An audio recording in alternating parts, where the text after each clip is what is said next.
옆에 계신 분들과 한번 인사하겠습니다. 당신이 있어서 외롭지 않습니다. 인사하겠습니다. 함께 예배할 수 있어서 행복합니다. 인사하겠습니다. 여러분, 함께함이 행복이고 또 예배 가운데 외롭지 않아서 감사합니다. 로마서는 사도 바울이 로마에 있는 성도들에게 예수 그리스도를 통한 하나님의 구원 계획을 가르친 책입니다. 그리고 또 한 가지, 유대인과 또 이방인들과의 관계를 가르치는 책입니다. 로마서 1장에서 11장까지 말씀은 자비하신 하나님과 성도로서 교리적인 내용이 기록되어져 있습니다. 그 내용은 모든 믿는 자에게 구원을 주시는 하나님의 능력이 복음이라는 것과 죄로 인해서 죽을 수밖에 없는 이 인간들에게 복음이 필요하다는 것을 가르치고 있습니다. 오늘의 본문 12장에서부터는 1장에서 11장까지의 그 내용들, 그 교리를 적용해 나가고 있는 부분입니다. 오늘 설교의 제목은 침묵, 나의 것이 아니다 라는 제목입니다. 제가 예전에 섬기던 교회는 그 동네에 신호등이 하나도 없는 시골 마을이었습니다. 성도의 평균 나이가 65세가 훌쩍 넘는 그런 교회였습니다. 세상 사람들은 이사를 할 때 손 없는 날 이사를 하지 않습니까? 아마 그날은 손 있는 날이었던가 봅니다. 손 있는 날 중에서도 좀 특별한 날이었던 것 같아요. 어느 날이었는데 그 마을에 사람이 한 명도 없는 거예요. 길가에 나와 있는 사람이 진짜 한 명도 없었습니다. 저는 깜짝 놀랐습니다. 별로 놀라지 않으시는 것 같은데 동네에 개만 다닙니다. 개만. 서부 영화, 예전에 서부 영화를 보면 그 황야의 무법자가 마을에 나타나면 다들 집 안에 숨어서 눈만 내놓고 이렇게 보고 있는 그런 장면이었는데 제가 차를 몰고 그 마을을 지나고 있었습니다. 마치 제가 황야의 무법자가 된 것 같은 그러한 섬뜩한 그러한 분위기였습니다. 이게 실제로 우리나라에 일어나고 있는 현실입니다. 이것이 실제로 일어나고 있다는 겁니다. 이처럼 미신과 우상으로 인해서 숨죽여서 살고 있는 사람들을 보면 참 가슴이 답답해집니다. 그 가운데는 성도도 있었습니다. 한편으로 손 없는 날 이사하려면 이사 비용이 2배, 3배, 지금은 4배까지도 뛰는 것을 봅니다.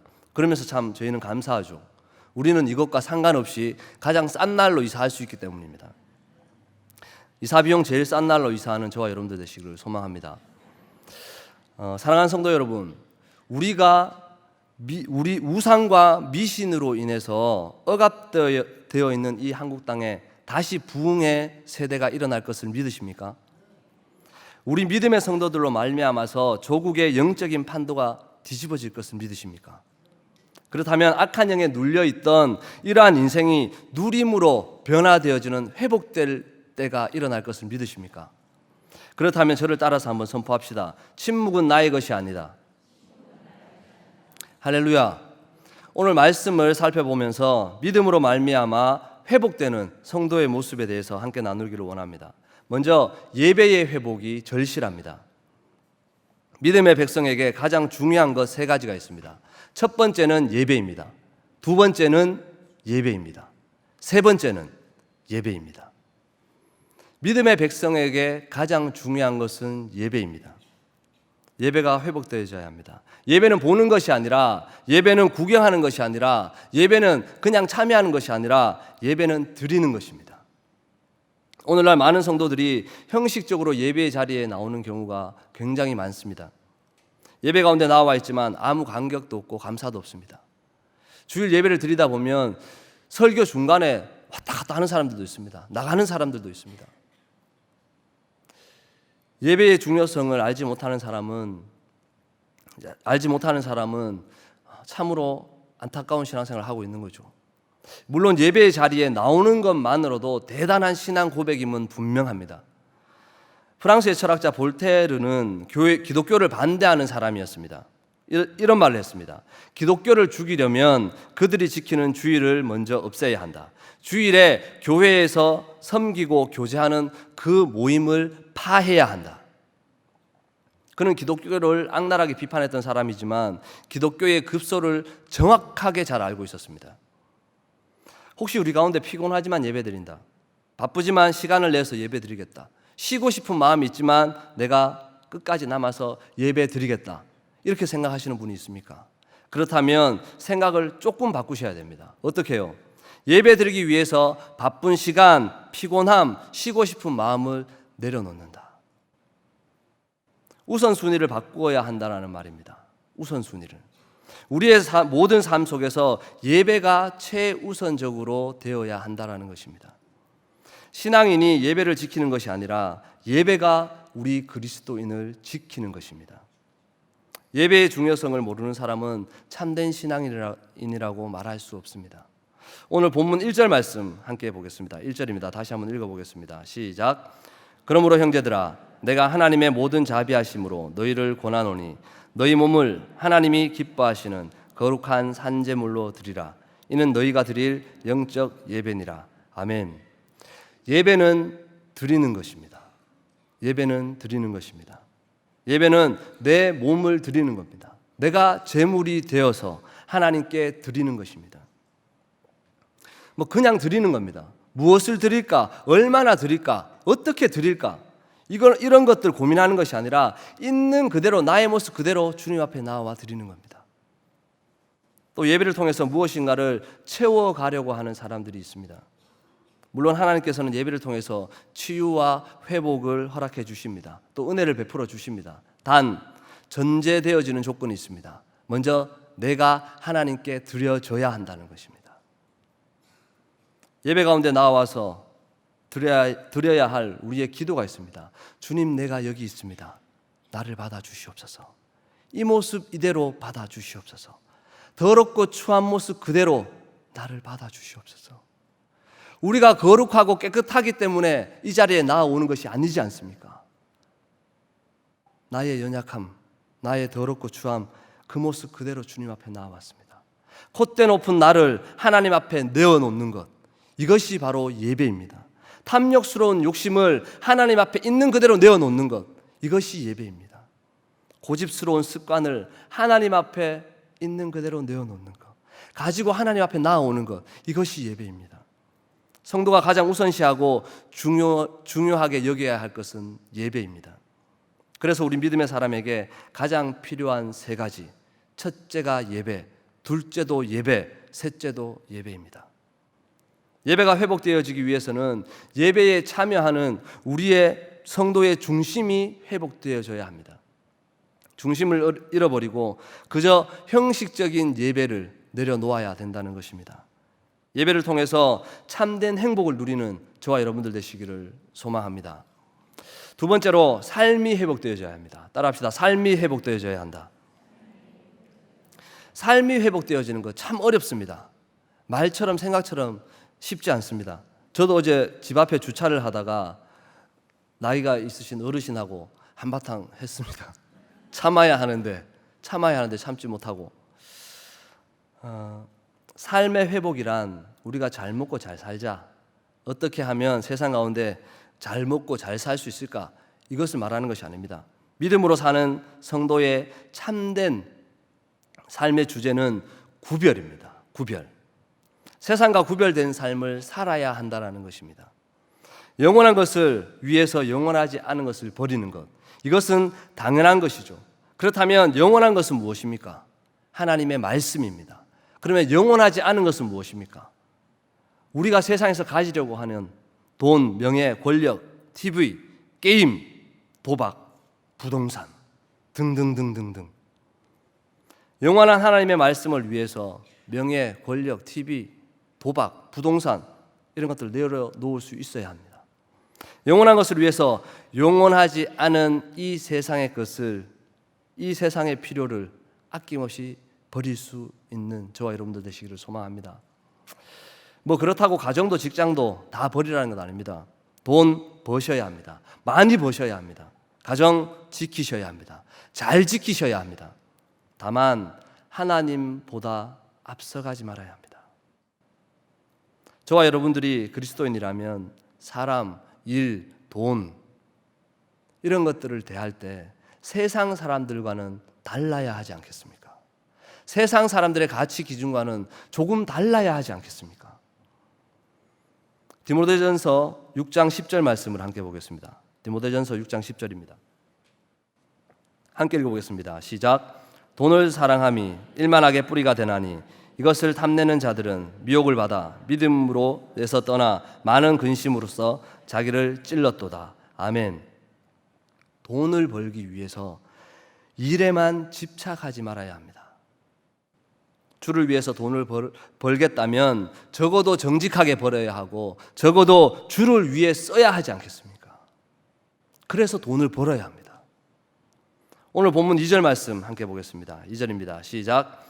너희는 이 세대를 본받지 말고 오직 마음을 새롭게 함으로 변화를 받아 하나님의 선하시고 기뻐하시고 온전하신 뜻이 무엇인지 분별하도록 하라. 아멘. 본문 2절에 나오는 세대라는 말이 있습니다. 세대. 이 세대라는 말은 헬라어로 아이온입니다. 세상, 우주를 뜻하는 코스모스와도 비슷한 뜻이 있지만 내용을 의미를 가지고 있지만 코스모스는 공간적인 의미입니다. 그리고 눈에 보이는 현상을 말하고 있습니다.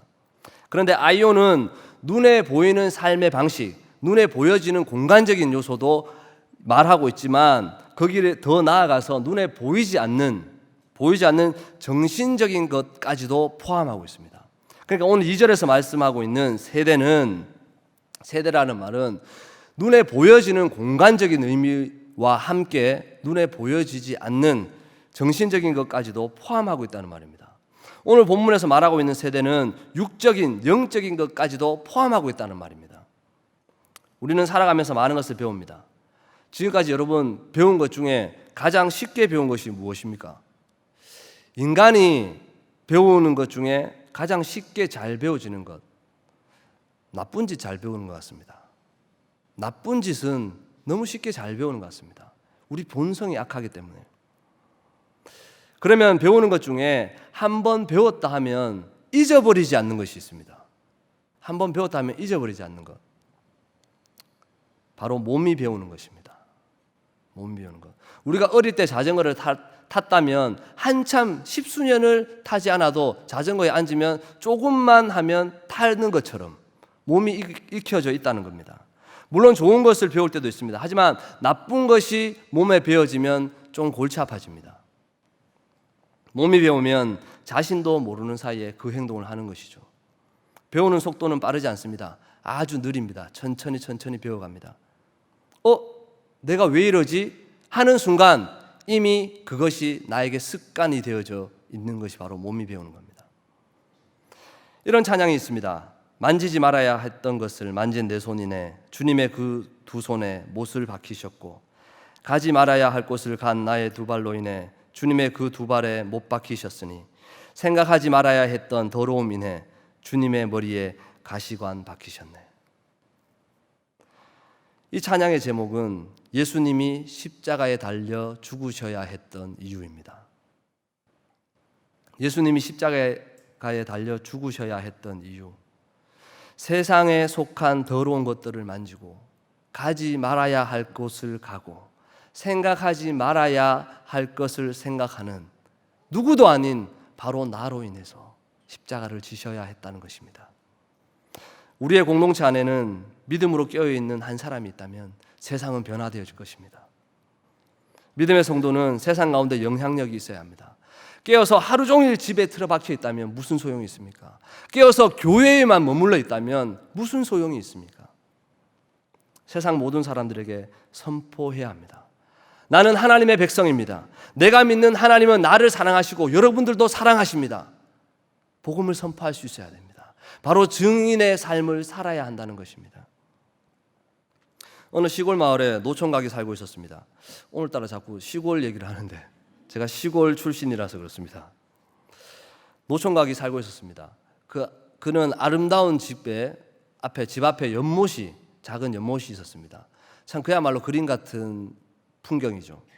그 연못을 끼고 아름다운 집에 살고 있는 노총각이 있었는데 꿈이 있었습니다. 꿈은 그림 같은 집에서, 그 아름다운 연못이 있는 그 그림 같은 집에서 아름다운 색시와 함께 사는 것이었습니다.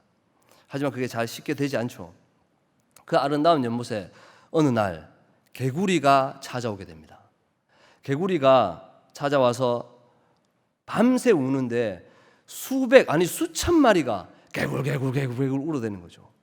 한 일주일을 이렇게 지내다가 보니까 이 노총각의 눈에 다크서클이 이만큼 내려오게 된 거예요. 너무너무 힘들었죠. 그런데 마침 그 동네에 개구리 요리집이 생깁니다. 그래서 이 총각이 바로 뛰쳐가죠. 내가 개구리를 잡아다 줄 테니까 좀 사달라라고 말한 겁니다. 그러니까 그 식당 주인이 당연히 사겠다고, 잡아만 오시라고, 우리 집 연못에 개구리 수백 마리가 있으니까 내가 잡아주겠다라고 말했습니다. 그리고는 이 노총각이 가서 연못 주변으로 그 그물을 칩니다. 그물벽을 세워서 개구리가 못 빠져나가게 막아놓고 물을 뺐습니다. 너무나 기분이 좋았습니다. 휘파람을 불며 잠도 잘 자고 돈도 벌고 누이 좋고 매부 좋고 도랑치고 가지 잡고 아이스크림 먹고 껌도 씹고 너무나 행복한 그러한 생각을 하며 상상을 하며 물을 뺍니다. 한참 뒤에 노총각이 식당으로 찾아옵니다. 머리를 긁적이면서 말합니다. 물 다 뺐는데 개구리 2마리밖에 없었대요. 그렇게 개구리 2마리를 잡고 잘 먹고 잘 살았다는 전설 같은 얘기가 있습니다. 실컷 물을 다 빼고 보니까 연못에 밤새도록 울어대던 이 개구리는 단 2마리였습니다. 그 2마리의 울음소리가 수천 마리처럼 들렸지만 결국 2마리가 온 연못을 들었다 놨다 했던 것입니다. 사랑하는 성도 여러분, 숫자가 중요한 것이 아닙니다. 믿음의 백성이지만 입을 꾹 다문 채로 천국 갈 날만 기다리고 살아간다면 우리의 삶이 무슨 소용이 있습니까? 하나님과 동행하는 삶, 하나님께서 기뻐하시는 삶, 우리가 살아가야 되지 않겠습니까? 믿음의 눈을 들어서 하나님의 온전하신 뜻이 무엇인지 분별하는 저와 여러분들 되시기를 소망합니다. 마지막으로 지혜로운 섬김이 회복되어져야 합니다. 오늘 읽지는 않았지만 3절 말씀을 함께 읽어보겠습니다. 3절입니다. 시작. 내게 주신 은혜로 말미암아 너희 각 사람에게 말하노니 마땅히 생각할 그 이상의 생각을 품지 말고 오직 하나님께서 각 사람에게 주신 믿음의 분량대로 지혜롭게 생각하라. 아멘. 마땅히 생각할 그 이상의 생각, 이것은 분에 넘치는 생각을 말하는 것입니다. 자신이 감당할 수 없을 만큼 큰 섬김, 자신이 감당할 수 없는 너무나 큰 무게, 이런 것들의 섬김은 오히려 자신을 지치게 만들기도 합니다. 하나님께서는 각 사람에게 분량대로 능력을 주십니다. 이것이 믿음의 분량대로 주신 은사입니다. 자신이 가진 달란트를 분에 넘치게 사용하는 것이 아니라 겸손하게 지혜롭게 잘 사용할 수 있어야 합니다. 하나님께서는 우리의 믿음에 따라 폭포수와 같은 은혜를 부어주십니다. 신령과 진정으로 드려지는 예배 가운데 하나님께서는 은혜를 베푸시고 각자에게 은사를 부어주십니다. 중요한 것은 우리의 그릇입니다. 우리의 그릇. 여기 잔이 있습니다. 이 잔이 무슨 잔입니까? 잘 모르시겠죠? 이 안에 뭐가 들었는지 모르니까요. 제가 한번 먹어보겠습니다. 여기 물이 들어있습니다. 그럼 이건 무슨 잔입니까? 물잔이죠. 여기에 커피가 들어있습니다. 그러면 무슨 잔입니까? 커피잔이죠. 물론 종이컵입니다. 하지만 안에 있는 내용물에 따라서 불려주는 이름이 달라진다는 것이죠. 여러분의 잔에는 무엇이 담겨져 있습니까? 저와 여러분들의 그릇에는 무엇이 담겨져 있습니까? 하나님께 받은 은혜와 은사들이 담겨져 있습니까? 아니면 세상의 필요에 따라서 세상이 원하는 것들이 담겨져 있습니까? 여러분의 잔이 하나님께서 주신 은혜들로 가득 차기를 소망합니다. 은사가 없는 것도 문제지만 받은 은사를 사용하지 않는 것도 문제입니다. 지나친 겸손은 교만입니다. 지혜롭게 자신이 잘 섬길 수 있는 것이 무엇인지 깨달아서 섬기는 저와 여러분들 되시기를 소망합니다. 설교를 듣는 가운데 가장 행복을 느낄 때가 바로 이 말을 할 때가 아닌가 싶습니다. 듣는 여러분들의 입장에서 말입니다. 말씀을 정리하겠습니다. 근데 정리가 더 길 수도 있습니다. 여러분, 로마서 12장 말씀을 통해서 부흥을 이루기 위한 요소, 첫 번째가 예배의 회복입니다. 예배의 회복. 중심을 잃어버린 예배를 멈추고 내 삶을 온전히 하나님께 드려야 하는 것입니다. 두 번째로 삶의 회복입니다. 내 삶의 기준이 하나님께로 맞춰져 있고 그리스도의 향기를 드러내는 삶으로 변화되어져야 한다는 것입니다. 세 번째는 섬김의 회복입니다. 하나님께서 나에게 주신 은사를 발견하고 주를 위해서 아낌없이 사용할 수 있는 그러한 삶을 살아야 한다는 것입니다. 성도의 삶의 방향이 결정되어지고 섬김의 능력이 회복되어지는 것은 신앙의 본질인 예배를 통해서 이루어집니다. 부흥하는 교회, 성장하는 교회, 건강한 교회, 무엇으로 판단할 수 있습니까?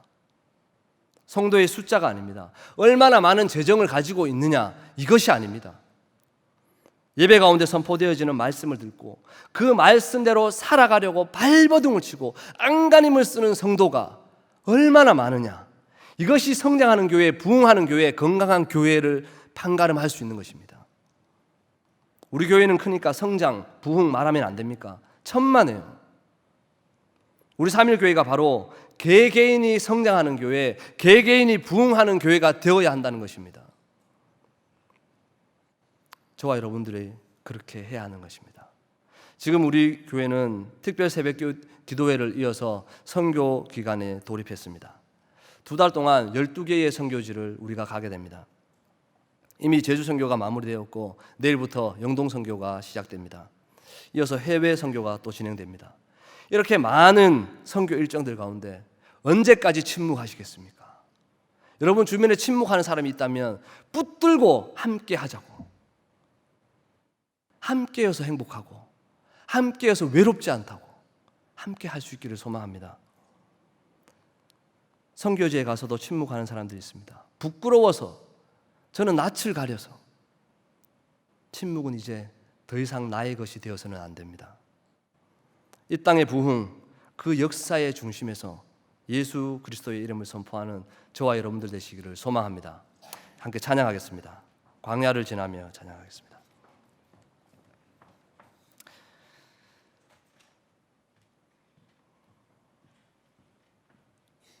지금 내가 살아가고 있는 이 삶의 처지가 광야 같을지라도 우리가 살아가야 할 것은 예수 그리스도의 증인으로 삶을 사는 것입니다.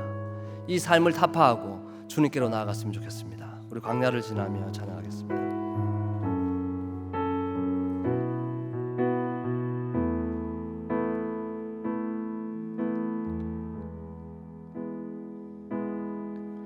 왜 나를 깊은 어둠 속에 홀로 두시는지, 어두운 밤은 왜 그리 길었는지,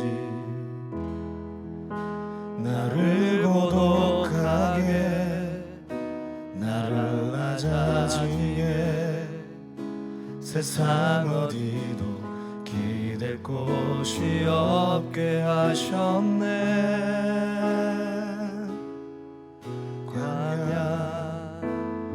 광야에 서 있네.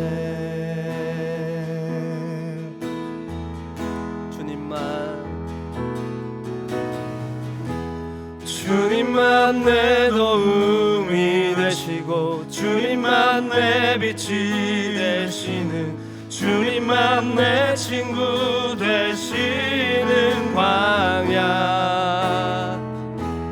주님 손 놓고는 단 하루도 살 수 없는 곳, 광야. 광야에 서 있네. 왜 나를 깊은 어둠 속에, 나를 깊은 어둠 속에 홀로 두시는지, 어두운 밤은 왜 그리 길었는지, 나를 고독하게, 나를 낮아지게, 세상 어디도 될 곳이 없게 하셨네. 저는 광야를 살아가고 있습니다. 광야에 서 있네. 주님만 내 도움이 되시고,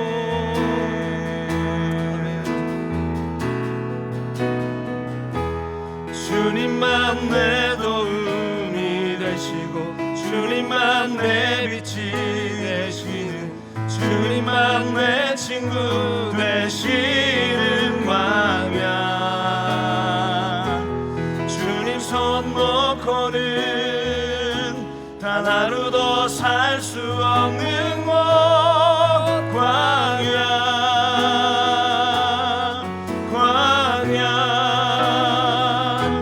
주께서 나를 사용하시려 나를 더 정결케 하시려 나를 택하여 보내신 그곳 광야 성령이 내 영을 다시 태어나게 하는 곳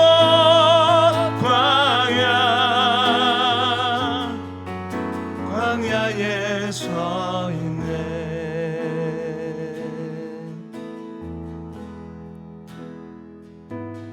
내 자가 산산이 깨지고 높아지려 했던 내 꿈도 주님 앞에 내어놓고 오직 주님 뜻만 이루어지기를 나를 통해 주님만 드러나시기를 광야를 지나며